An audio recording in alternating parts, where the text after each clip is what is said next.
Okay, question and answer time. Who's got a question? Yes. So, how do you go about networking yourself and marketing yourself with and to other comedians, say at open mics or gigs that you might be going to? So how do you basically how do you get people to know you and know some and ask for help, essentially, in a lot of ways?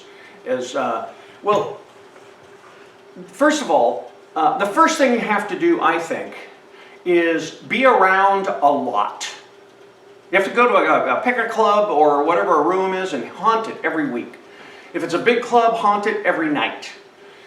Nobody's going to talk to you until they see you time after time after time after time, and they know you're serious about really doing this.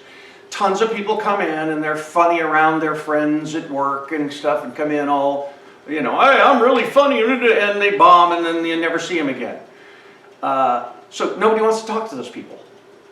None of the other comedians want to talk to those people. Well, they see you time after time after time after time after time. Pretty soon there's this kind of a respect that this person's putting in their time. They're always around. Okay, so a couple of things you can do. Well, if you don't know anyone, then pick the people that are the better people at the open mic or the show.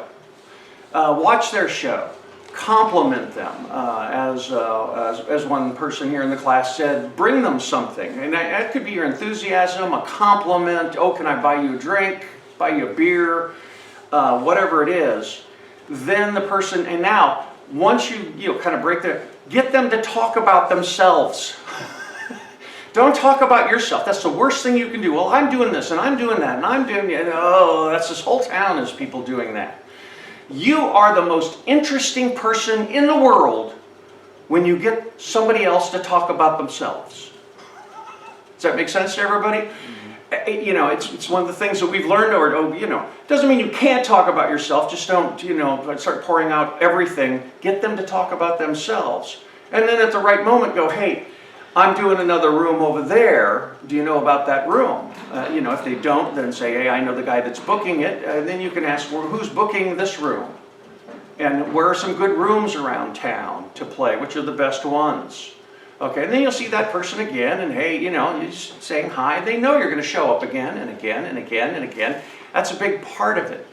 Now, when you start to get people on a higher level, that's just a little bit more difficult. First of all, compliment them, talk to them.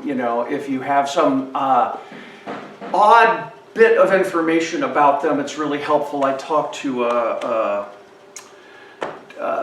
Tarantino, the director. What's his first name? I ran into him at a restaurant, and I'd just seen him on an old show, where he was interviewed. And I went, I just saw you just a few minutes ago on that show. And he went, oh yeah. And he just lit up and just talked all about that show. He was very friendly. I stood there patiently till he looked at me, and then and then I got him to talk about something that was good for him. Didn't want anything from him. That's the other thing. So it's also studying everybody. Who's in charge? Who's the person? To get to know. Who are the other people that are showing up and showing up and showing up and showing up and showing up? Because most of the information about good open mics and good beginner rooms are word of mouth. Word of mouth. So you get to know other people. I'm always telling you guys that your first big goal is 30 minutes worth of worked out material. 30 minutes worth of worked out. But when you get around 15 or 20 and some people can see, oh, he's done 5 and got a really good round. She did 5 to 5, 7, 10. And they're going, oh, this person can handle an audience for an extended period of time. Doors pop open for you. Because another one who needs to book a club will come to you and say, hey, I'll give you 7 minutes or 5 minutes at this particular club. Because they've seen you be consistent at it. So the thing to watch out for are the bringer room folks. Okay, a lot of them come and say, hey, I'll book you at the Comedy Store. No, it's an independent producer booking you at the Comedy Store. The Comedy Store knows nothing about you. And then you're going to bring all your friends, and then they're going to keep all that money. Now, Once in a while, there's a good place where you kind of go if the exposure's right and there's really good people. I mean, there's going to be really good audience there, or it's really worth it, or you know, that there's really outstanding comedians in the show, and you're going to bring some people. Pick and choose those very carefully, because then you kind of have an audience depletion over time. At first, everybody's going to come and see you. And the second show, a couple people. Third show, nobody. And then after that, it's hard to get people to come except your relatives and your loved ones. And so be careful about those bringer rooms, because I've had so many people come and sit and watch my showcases, and then, oh, who brought the most people by applause and stuff like that. Approach them and say, hey, I'll book you at the Improv, I'll book you at the Comedy Store, I'll book you at, and they're not booking you for the Comedy Store or any of those places. They've just happened to be producing a show at that club.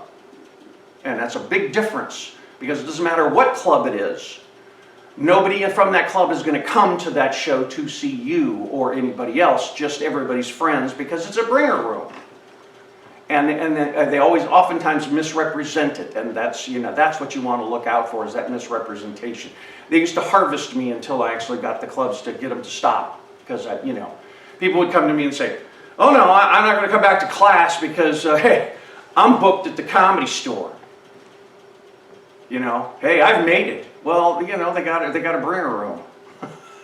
And now they're too embarrassed to come back to class because they were, it's kind of a problem that way. So make sure. So first of all, study them, approach them, compliment them, something else, buy them a beer, make sure you have something, make sure that the people that you want to talk to, and then slowly ask questions and ask people, hey, can you help me out with this? Or can you show me some other clubs or something? And if you've shown up enough, and it's about showing up a lot, most of the comedians, not all of them, most of them will then talk to you.